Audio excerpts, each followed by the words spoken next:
Hello and welcome. Somizi accused of intellectual property theft.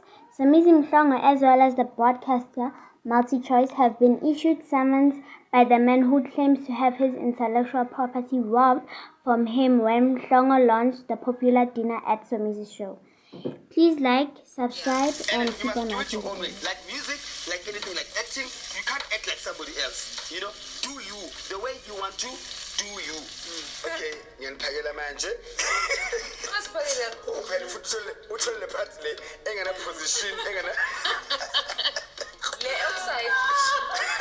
Oh my god. Outside le. Let me touch my hair. Like yeah. Okay. Can I paint it myself? Never. No. Don't give me so much food. Why? I can't cook, but I'm very particular about how my plate is painted. Girl. Oh my god. What are my issues? My tissues. I'm a slave queen. I saw during lockdown.